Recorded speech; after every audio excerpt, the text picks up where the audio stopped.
Welcome back to the Rogue Wav Podcast. Happy to be joined by Kurt Zauer, comic book creator and creator of Spectress and Sabanion, issues 1 to 4.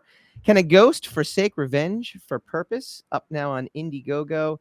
It's a supernatural horror story about Aneski, the ghost of Cleopatra's top assassin, Aneski. Boy, I'm never going to get that name right. I want to say Ski, but it's Anexi. Died defending Cleopatra against the Romans and has lived as a ghost for centuries. Over time, she's learned to rejoin the world of the living. She's at the cusp of finding purpose in the modern world, but is bound by an ancient curse to a demon named Sabanion. As Anexi pushes more into the world of the living, she must drag Sabanion with her. Kurt, how's it going? It's going well. How are you? Doing good. Welcome to the show. Happy to have you on. Thanks for having me. Tell us, this is my first question as a seasoned crowdfunder myself. Hassan and I have a crowdfunding comic book up on Kickstarter right now. Why go to Indiegogo? I see that you started on Kickstarter and then moved to Indiegogo. What was the strategy behind that?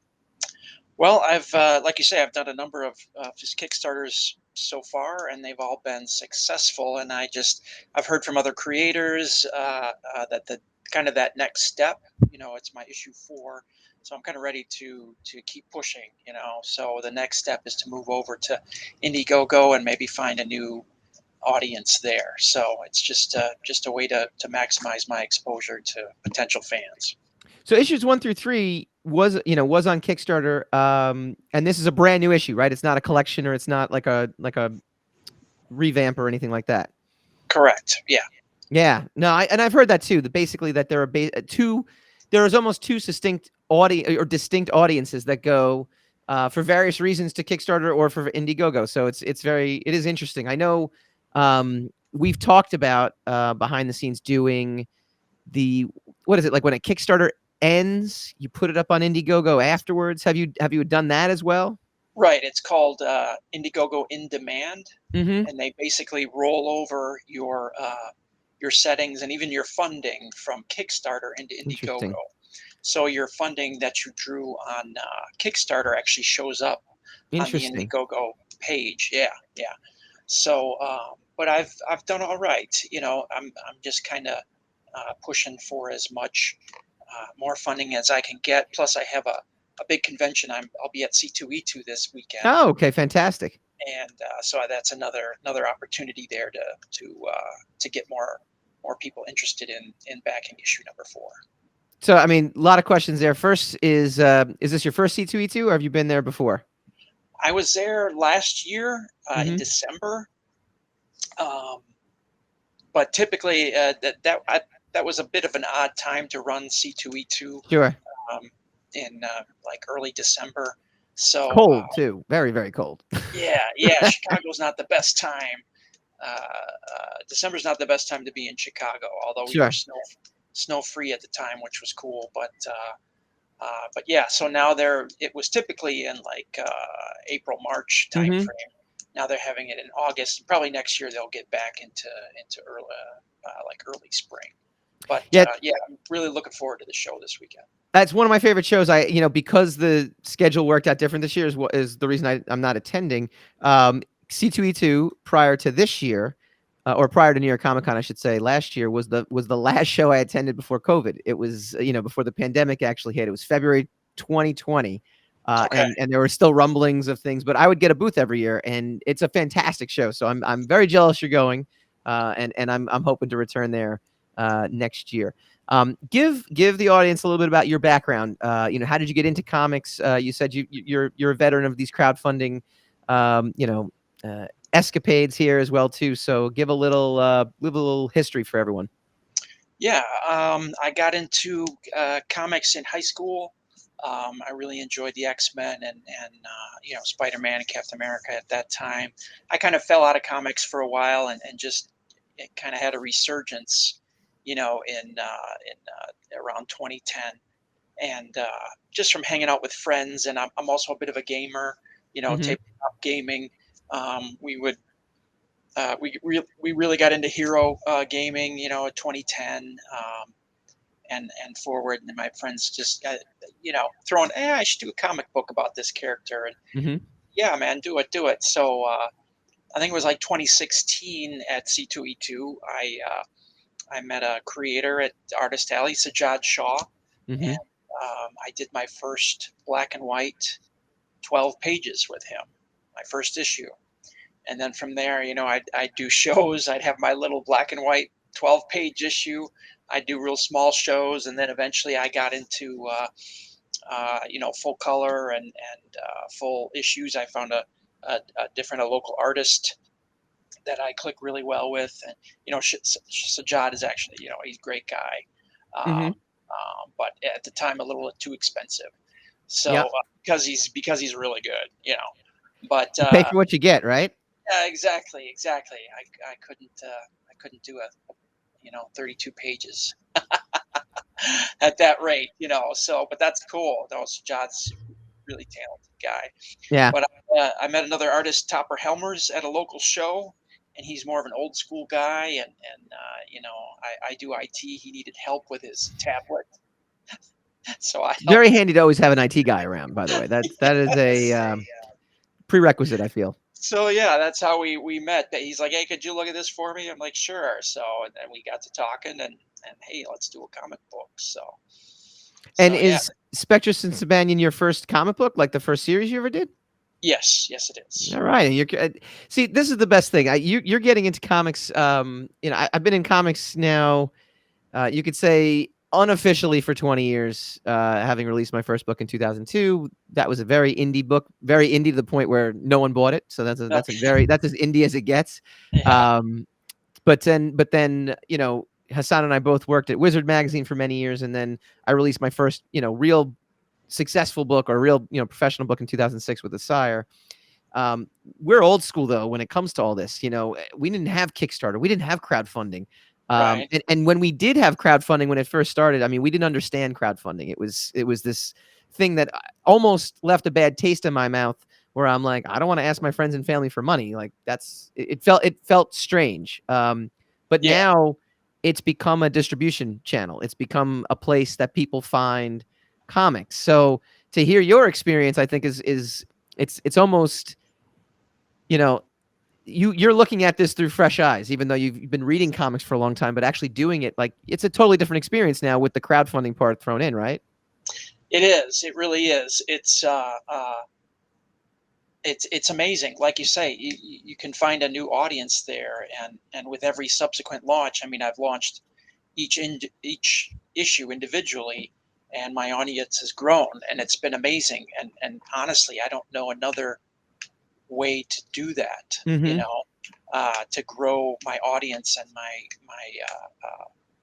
my fan base. Every issue it gets bigger and better. So Yeah. and I'm still growing as a writer, and my books, I think, are getting better.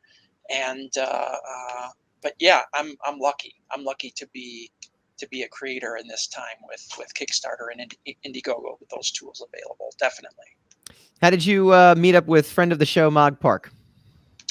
Oh, she's great. She actually she backed my first issue number 1. And then she said, hey, I could probably do a cover for you. I'm like, oh, it was funny. I was a bit skeptical at first because you get people pinging you. Oh yeah. Quite often, and she's like, I I like just your checked story. out your campaign, and boy, I see a lot of great things here.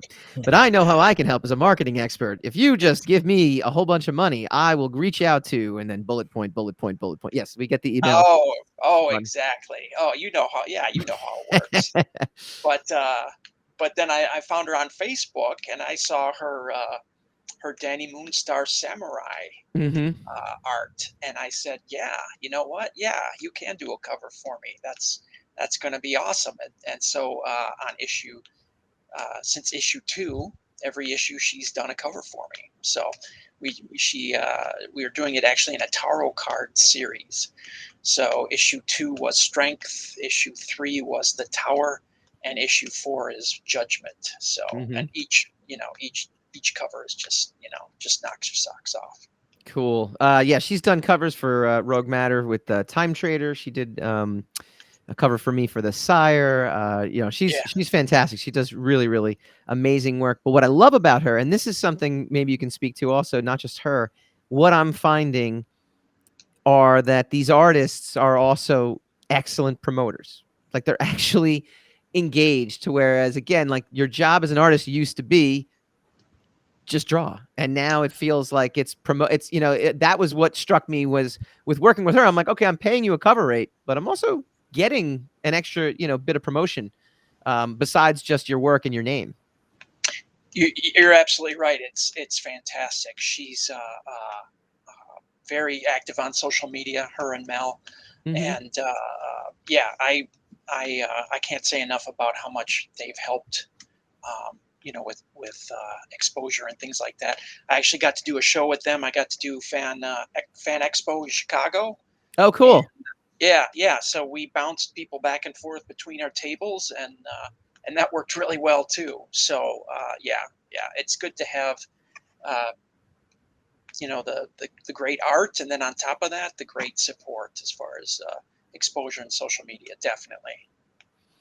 How easy, hard, medium is it to continue a series? First of all, is this a limited series? Is this going, or is this an ongoing? My goal is for this to be ongoing, and as long as people are interested and still want to read it, I will have issues for them. The first story arc will probably go to issue 6, and then from there I'll start with a main villain and start the next story arc. So yeah. How easy or hard is it, do you think? Because in traditional comics, Diamond would work this way. It would be, you're going to get X amount of orders for your first issue. You're going to get half the amount of orders for your second issue. Then you're going to get half of that for your third issue. And then hopefully by your fourth issue, that that number ticks back up again because people have now read the first issue and want more copies.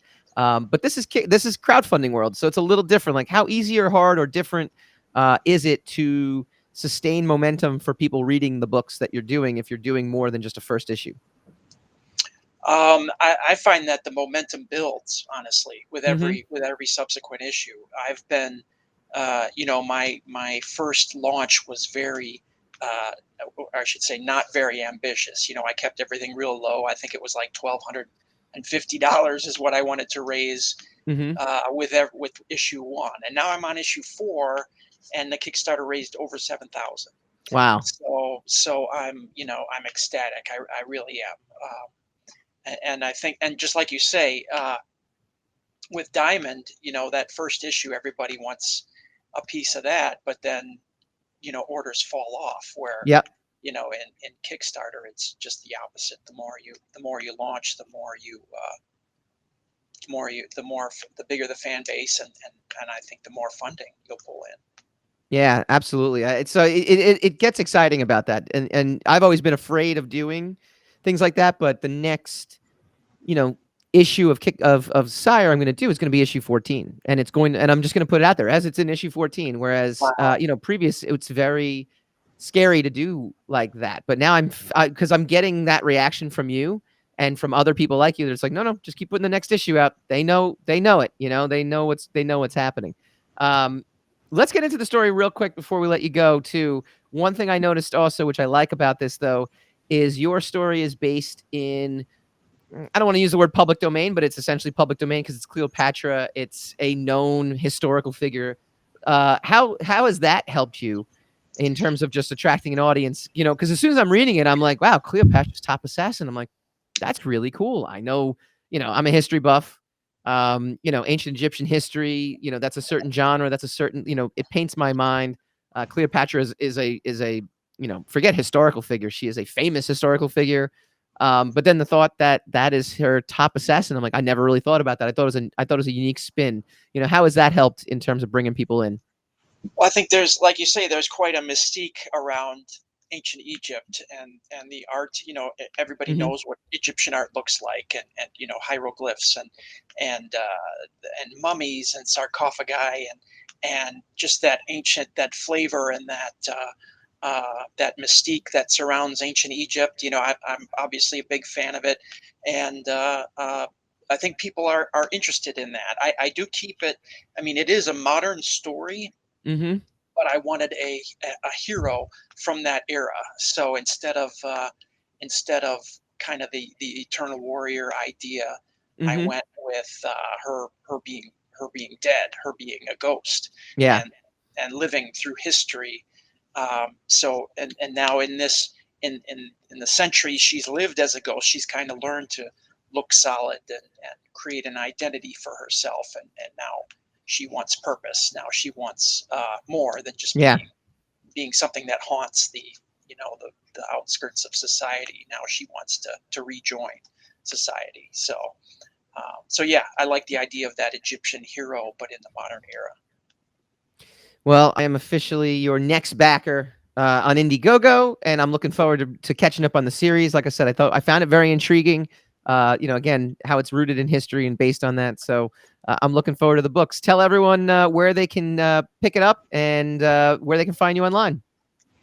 Well, thank you so much. You can find me on Indiegogo. It's called Spectress and Sabanion. I guess that's a mouthful, but if you just go to Indiegogo and search for Spectress, you should be fine. You'll find the project. It's doing really well. You'll see MR Gunn's fantastic art, and I have.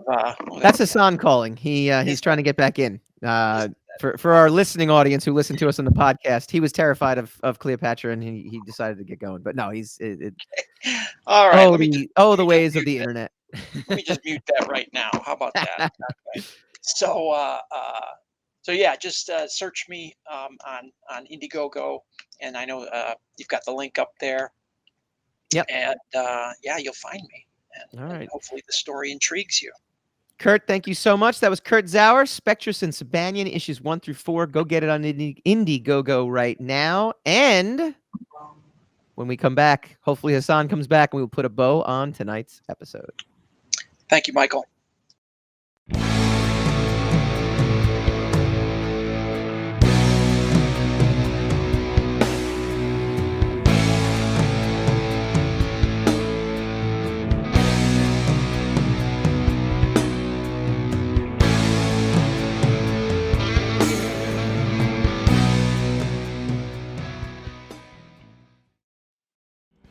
Hi guys, Mike Dolce here from the Rogue Wav Podcast. If you like this video, please feel free to like, share, subscribe, all that fun stuff. It really helps us out. Leave a comment, let us know what you'd like to see in future episodes, and tune in every Wednesday night, 8 p.m. Eastern for a brand new episode of the Rogue Wav Podcast.